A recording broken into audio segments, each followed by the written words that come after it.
Thunderbird is putting their money into like mass production and marketing. So like their heart and soul is Are they money. doing too much marketing anymore? It depends on the neighborhood that you're driving That's through. true too. That is very true. Venture outside of Creve Coeur, just Yes. Yes.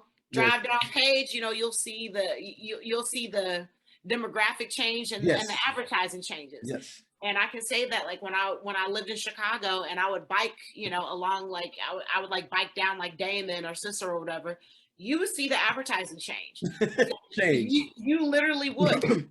In Chicago, like you would see advertising for some of the real estate moguls who own like the buildings, and you would keep riding along. What street is that? You would keep riding along Grand, and then like if you get far enough west in Grand, now you're seeing advertisements for Thunderbird, for Night Train, for Cools, for Newports. And that just goes to say, like what audience you're marketing to. Yeah. Yeah. So the heart and soul of Thunderbird is money and mass production in a particular demographic, and I have a whole this whole marketing plan with Thunderbird would be amazing with having real master sommeliers try to figure out Thunderbird, Night Train, box wine. I would just come up with Cisco. You should line them instead of throwing wine in there in the mix. That would be too easy. Line up like some Cisco, some Thunderbird, some Night Train, some Wild Irish Rose, Yep. and a couple different colors of Mad Dog 2020, and then just have them kind of like guess, like, okay, blindfolded too. I don't want you to see what's going on. Exactly. You can't see the color, because what's the red? What was the red one? Banana red or something? Yeah. And then you have one person, and then the thing is though, you make the sketch even funnier. You have one person that's guessing all of them right that they ain't never seen before. That's like this other. He's like, oh no, this is 1982 Thunderbird from such and such, such and such, such and such. It's like, you are right. And you would have these real mess. So it's like, what? How did that? Yes. Line them up all together. And then while you're at it, line up all the malt liquors together. Yeah, that's what I'm saying. Yeah. So what it made you want to become a master sommelier? Time. Honestly, time and the freedom of living your life. Like, once you become a master sommelier, and we'll talk a little bit about my journey to that in a little bit, and just a couple of like life things and life changes that have happened along the way. So honestly, time, like when I passed level 1 of my master sommelier, or of the introductory sommelier exam, I was 30. I wasn't sure what I wanted to do. And I knew that I loved wine. I knew I had a passion for it. And I knew I wanted to teach about it and bring other people to it. I wanted to create an experience for my guests, and I wanted to create an experience for the people that I mentor, and just, kind of create a safe space for anybody who is interested in learning about wine and didn't really know where to start or how to go about it. I just knew that's what I wanted to do.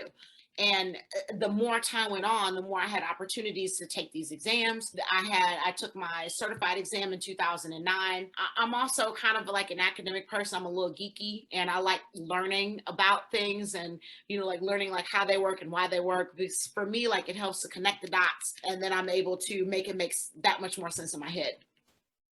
And then I took 5 years between the certified and the advanced sommelier exam, because at that time I got promoted from being a server to being a manager and a sommelier, and I worked a lot more. I worked a lot longer hours, and it's a big jump from being a certified to advanced, because once you pass the advanced, now you're a master candidate. Now you're at the table, and the depth of knowledge that you're expected to know is vast in terms of like, blind tasting, and the biggest one is theory.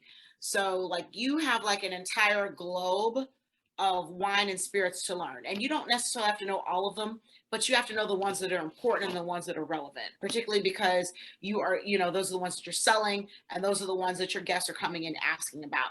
So I just decided to like take my time and learn as much as I could. I was in St. Louis, where I had a lot of free opportunities to learn. I went to every single master class that I could. I went to every single tasting that I could. And they were free in Chicago, and most of them are free here to industry professionals. And I took those tidbits as much as I could, and I essentially like built my knowledge base and built and built and built. And in 2014, I took the advanced sommelier exam and passed it on the first try. Only like 20% of people do that. Partially credit that to me, like just taking my time with it. And then me having amazing mentors. I had some amazing master sommeliers in Chicago that really, really helped to show me the ropes and help guide me in the direction that they saw me going in. So you getting real close to being on the Black History Month calendar, or like, oh, that's the 21st. That's Wanda Day. That you getting close to that. If you can get this Master Sommelier, you are the 21st of February on Black. You'll be the first Black woman to do it if you do it. I would be.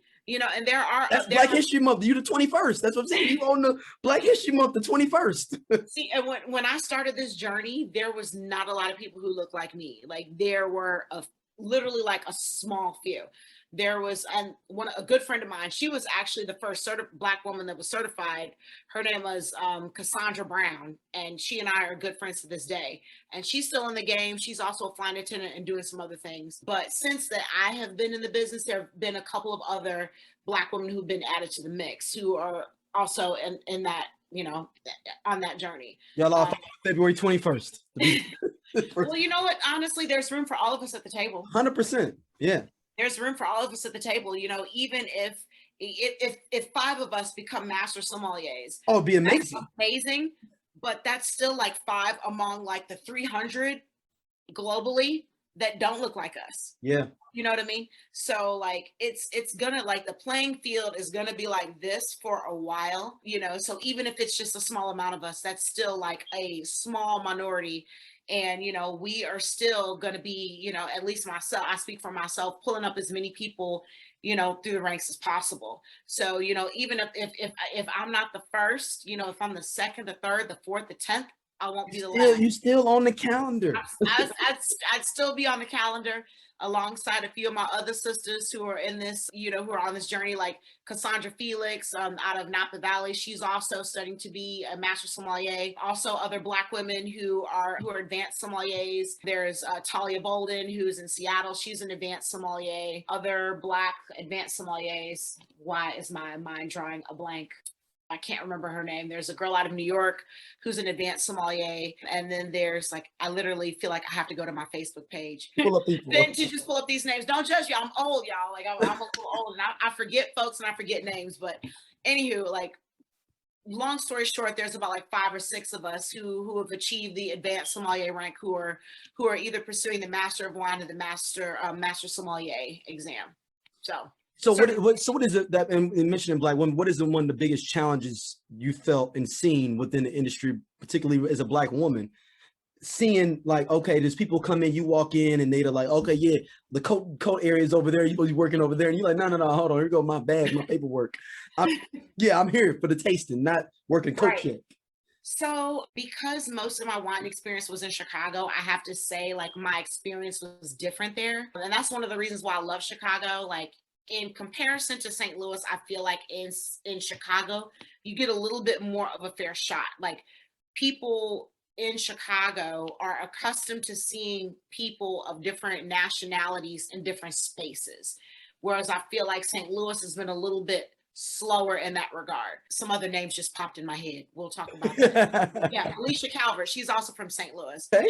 Yeah, she's pursuing the advanced sommelier certification. She's going to be a master one day too. So, anywho, back to the challenges here in St. Louis. The mentality I feel like is a little bit different, and the biggest challenge that I have had is kind of proving that I know what I know, and proving to someone, hey, I deserve to be in this space. I've worked hard to be in this space. I've studied hard to be in this space. And I feel like, in other cities, south of the Mason-Dixon line, it's a little bit different. You got to prove yourself. I feel like I'm second guessed a little bit more here in terms of are you sure you did that right? Are you sure okay, Wanda said this is that and the other, I'm going to go ahead and double check, whereas in Chicago, I feel like because people knew and expected other minorities to be in high spaces, it was my word was a little bit more bond there than it was here. That's what Cornelius was saying about Houston as well. He's like, he's always gotta even if I'm just out just randomly ordering something, they just try to bring me some BS. I'm like, no, blah, blah, blah. And you sure about that? And be like, no, dude, that's what I want. I ordered, I know what it is. Bring me that. Okay. And I say it in the tongue, I'll say the German and enunciate every single syllable in that 16-letter word, and then they really look like, and like and Carlos Rossi. Just to throw them all off. Just to throw them all off. I just want there to be a master sommelier that doesn't look at like I just want him to be like the most ignorant of ignorant, but is like the smartest when it comes to wine. I was talking to Cornelius about it when he came on. I was like, is there a protocol for like a dress code, a way you present yourself? He's like, no, it's really more about what you are because you're working in restaurants, you work in different places, depends on what they want. I was like, so if I came in there with tank top on, jeans, flip flops, and took my test. Because I think he's like, yeah, I mean, obviously you didn't got this far to get there. You could, but he was like, if you're part of your brand, you may not want to do that, Agreed. Going forward, And then depending on which certifying body that you go through, like, the Court of Master Sommelier is like, they have a dress code. Like you got to show up, you got to show them business. So I was like, but what if Rick Ross sponsors me through Bel Air? And like I'm wearing the Bel Air tank top. Like that's part of your sponsorship. Like they tell you, like he told me that Bel Air is like he's been educating me on like not like basically not being stereotypically when it comes to champagnes. Like Bel Air, like yo, that's not really a champagne. It's like a sparkling wine or something. Like for real, that's sometimes like yeah, that's why they can't advertise it. Technically, now I'm gonna be smart when I go places like that Bel Air ain't they ain't real real champagne. Yeah, if you see Bel Air in somebody's champagne list, you can say like, no, this isn't Bel Air. This does not meet the AOP. That's what he said. He goes places all the time and be like, that's not champagne. No, yeah, it does. It doesn't meet the AOP standards. Like to call it champagne. If you were in Europe and you called it champagne and it wasn't champagne, you go to jail.